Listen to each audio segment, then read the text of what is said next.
بسم اللہ الرحمن الرحیم۔ مفسر قرآن ابن جریر طبری رحمۃ اللہ علیہ کا عجیب واقعہ۔ مشہور مفسر قرآن اور مورخ ابن جریر طبری رحمۃ اللہ علیہ کے تذکرے میں لکھا ہے کہ آپ فرماتے ہیں کہ تعلیم کے دوران ہم چند ساتھی ایک علاقے میں مقیم تھے۔ کچھ مدت بعد ہمارے پاس خرچہ ختم ہوا اور دوسرا کوئی ذریعہ نہیں تھا۔ یہ طلباء کا وظیفہ اکٹھا کرنا تو پٹھانوں میں اخون درویزہ بابا کے وقت سے شروع ہوا ہے۔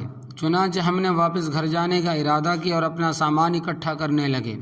اس محلے میں ایک یہودی بھی رہتا تھا۔ اس نے جو ہمیں دیکھا کہ ہم واپس جانے کی تیاری کر رہے ہیں تو ہمارے پاس آ کر کہا، تم کیوں یہاں سے جاتے ہو؟ ہم نے کہا، ہم یہاں علم حاصل کرنے آئے تھے، لیکن ہمارے پاس خرچہ ختم ہوا، کسی پر بوجھ تو نہیں بن سکتے، نہ سوال کر سکتے، اس لیے ہم واپس اپنے گھروں کو جاتے ہیں۔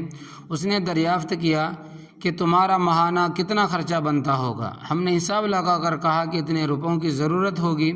اس نے تھوڑی دیر سوچا اور پھر کہا کہ پرواہ نہ کرو، تم اپنی تعلیم جاری رکھو، اتنی رقم میں تمہیں ادا کرتا رہوں گا۔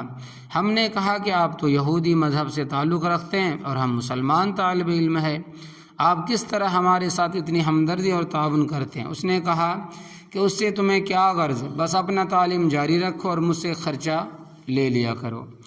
چنانچہ ہم نے جانے کا ارادہ ملتوی کر دیا اور وہاں ٹھہر گئے۔ کچھ مدت بعد ہم نے وہ مطلوبہ تعلیم حاصل کی اور پھر وہاں سے ہم رخصت ہوئے۔ تو اس دوران حج کے مہینے شروع ہوئے۔ ہم نے مشورہ کیا کہ کیوں نہ حج کو چلے جائیں اور حج کی سعادت حاصل کر لیں۔ چنانچہ مکہ معظمہ پہنچ گئے اور مناسک حج میں مشغول ہوئے۔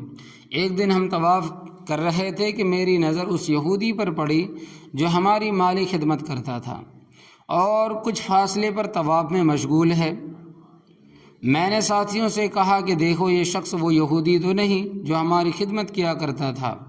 انہوں نے جو دیکھا تو بول اٹھے کہ واقعی یہ تو وہی یہودی ہے، یہ کیسے یہاں آیا ہے؟ ہم اس کے فارغ ہونے کا انتظار کرنے لگے۔ جب وہ فارغ ہوا اور اپنی قیام گاہ کی طرف روانہ ہوا تو ہم بھی اس کے پیچھے گئے اور جا کر اس سے ملے اور جان پہچان ہوئی۔ وہ بھی بہت خوش ہوا۔ پھر ہم نے پوچھا کہ آپ میں یہ انقلاب کیسے آیا اور یہاں کیسے پہنچے؟ تو اس نے کہا کہ جس وقت تم نے خرچہ ختم ہونے کی وجہ سے وطن واپس ہونے کا ارادہ کیا اور میں اس پر مطلع ہوا، یعنی کہ مجھے اطلاع ہوئی، اس وقت مجھے تو رات کا مسئلہ یاد آیا۔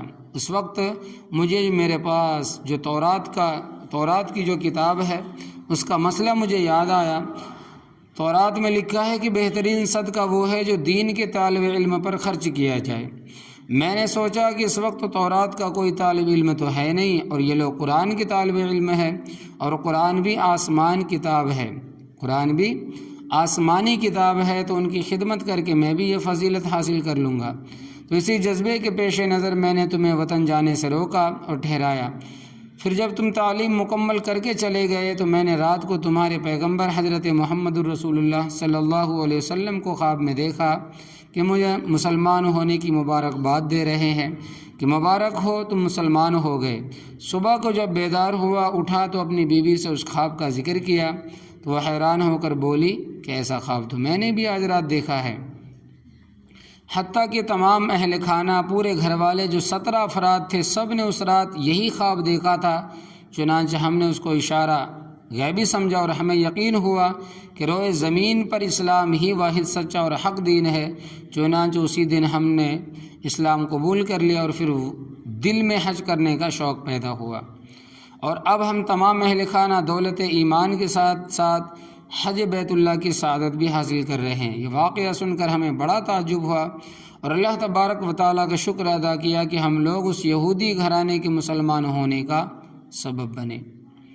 یہ واقعہ میں نے اپنے استاذ حدیث اور شیخ مربی شیخ الحدیث حضرت علامہ حسن جہانی صاحب شہید نور اللہ مرقدہ سے سنا تھا، جو آپ نے مدرسہ حفظ القرآن گڑھی سیوان کی دستار بندی کے موقع پر دوران واضح ارشاد فرمایا تھا۔